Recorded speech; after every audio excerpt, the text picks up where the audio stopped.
दिखाने लगते हैं, लोग उसका GPS का फोटो दिखाने लगते हैं कि सर हरा चारा डलता है, चोकर डलता है, लेकिन डलता कितना है ये किसी को दे दें। श्याम बिहारी गुप्ता, चेयरमैन उत्तर प्रदेश गौ सेवा आयोग, और हमारे साथ में हमारे गौ सेवा आयोग के माननीय सदस्य श्री रमाकांत उपाध्याय जी हैं। आप फिरोजाबाद के रहने वाले हैं, मैं झांसी का रहने वाला हूँ। आज गाजीपुर में आप आए हुए हैं और कई गौशालाओं का निरीक्षण किया, कहाँ का निरीक्षण किया और क्या पाया आपने? आज हम लोग 3 गौशालाओं पे गए थे। ये मेरा निरीक्षण एकदम आकस्मिक था। कल शाम को ही 6-7 बजे सीबीओ साहब को सूचना दी यहाँ आने की, और यहाँ पर जो नंद बाबा दुग्ध मिशन योजना के अंतर्गत भी जो 2 गाय, 10 गाय, 25 गाय की स्कीम दी, उन किसानों को भी बुलाया है और जिले की एक समीक्षा बैठक की गई। यहाँ पर गौशालाओं में माननीय मुख्यमंत्री जी के मार्गदर्शन में प्रदेश में जो 7,716 गौशालाएं चल रही हैं, जिसमें लगभग 12,58,000 गौवंश का संरक्षण हो रहा है। इस जनपद में लगभग 44 गौशालाएं हैं, जिसमें 5,0961 गौवंश यहाँ संरक्षित हैं। छोटा सा गौवंश, ज़्यादा बड़ा नहीं है। गौशालाएं 44 हैं। इन गौशालाओं को 44 गौशालाओं को गौ आधारित प्राकृतिक खेती का ट्रेनिंग सेंटर बनाना तय हुआ है। माननीय प्रधानमंत्री जी, माननीय मुख्यमंत्री जी पूरी तरह से इस बात में लगे हैं कि आने वाले बच्चों को केमिकल फ्री भोजन मिले। DAP, यूरिया, खरपतवारनाशक, कीटनाशकों के कारण धरती जहरीली हो रही है, कैंसर बढ़ रहा है, अस्पताल बढ़ रहे हैं। इस सब का इलाज गौ आधारित प्राकृतिक खेती है। इस जनपद में भी 50 क्लस्टर बनाए गए हैं किसानों के, जिसमें एक क्लस्टर में 125 किसान हैं। तो यहाँ पर गौ आधारित प्राकृतिक खेती की भी शुरुआत हुई है। अगला हम लोगों का दौरा 15 अगस्त के पहले होगा, जिसमें हम लोग गौ आधारित प्राकृतिक खेती का एक प्रशिक्षण का कार्यक्रम भी आयोजित करेंगे। इस जिले में गौवंश की संख्या लगभग 2,66,164 है। किसानों की संख्या यहाँ पर 4,65,000 किसान हैं, जिनको किसान सम्मान निधि जाती है।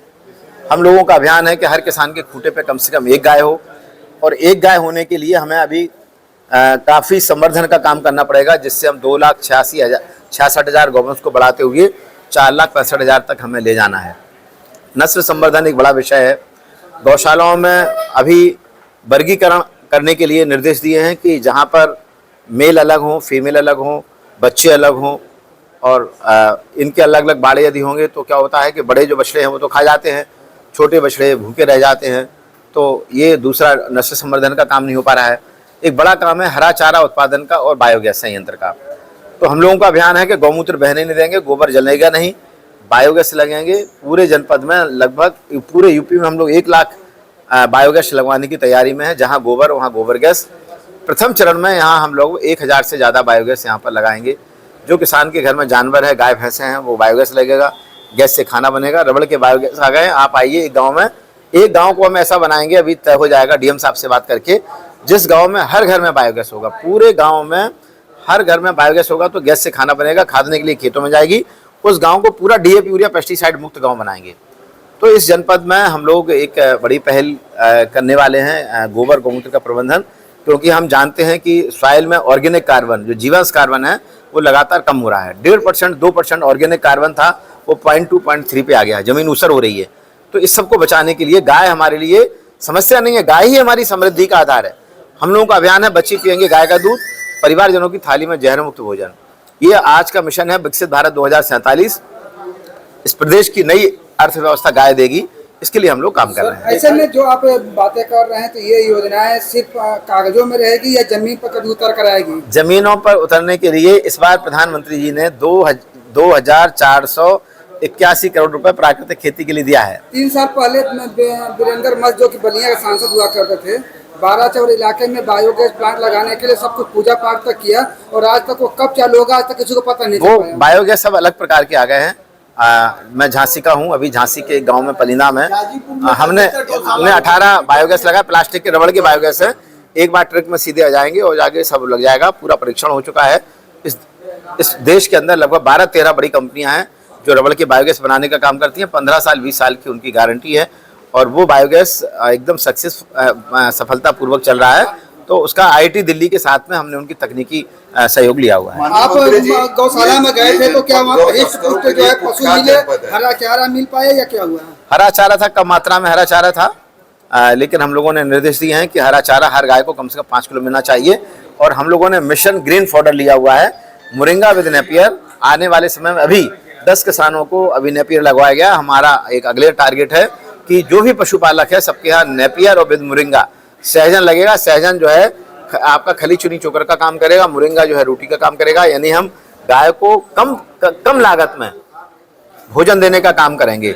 और दूसरा काम, जो गाय का दूध आज भैंस के दूध से सस्ता बिक रहा है, हम लोगों का अभियान है जिसके लिए हम देश की विभिन्न लैब का हम अनुसंधान काम करा रहे हैं। यहाँ बनारस में BHU के साथ में भी काम कर रहे हैं कि यदि भैंस का दूध 70-80 रुपए बिक रहा है तो गाय का दूध 100-125 रुपए लीटर बिकना चाहिए। गाय का दूध अमृत है, भैंस से महंगा बिकना चाहिए। जब भैंस के दूध से 10-20 रुपए महंगा गाय का दूध बिकेगा।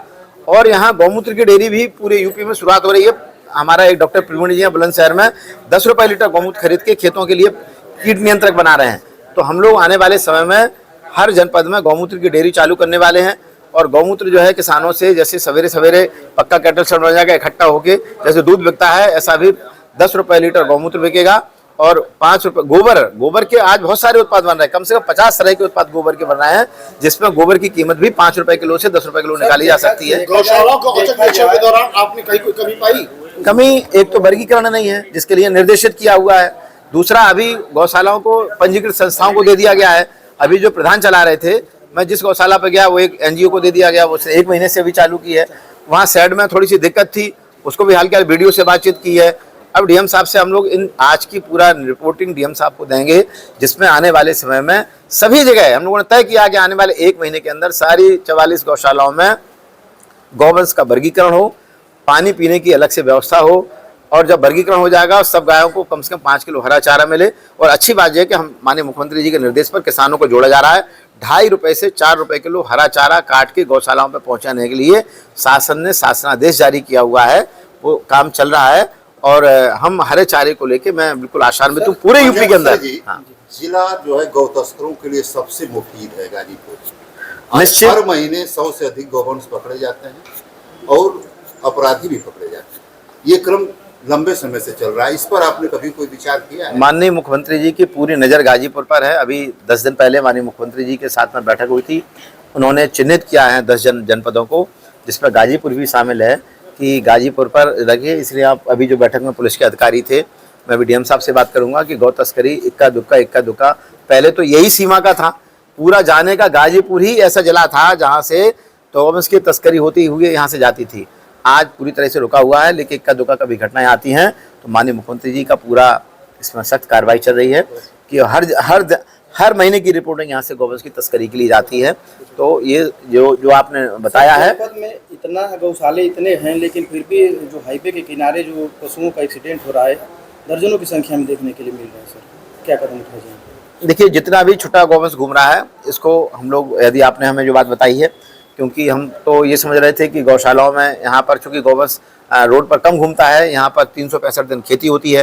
मेरे बुंदेलखंड में तो 2 फसलें होती हैं, बकाया गर्मी में खाली रहते हैं, लेकिन यहाँ पर साल भर में खेती होती ही रहती है। लेकिन आपने बताया कि यदि गौवंश घूम रहा है तो मैं आज इनको निर्देशित करूंगा CBO साहब को कि जो भी छुट्टा गौवंश घूम रहा है उसको जल्दी गौशाला पहुँचाएं। यहाँ किसान भी जो है छुट्टा पशुओं से परेशान है। छुट्टा पशुओं से कम यहाँ पर छुट्टा गौवंश की कम समस्या है। मैं बुंदेलखंड का रहने वाला हूँ, वहाँ ज़्यादा समस्या थी, तो हमारे यहाँ ज़्यादा गौशाला है। लेकिन यदि छुट्टा गौवंश है तो मैं DM साहब से बात करूंगा कि जल्दी एक अभियान चला के 7 दिन का जो छुट्टा गौवंश है। देखा होगा पूरा बनारस से हम लोग आए हैं। हाँ, अभी हमको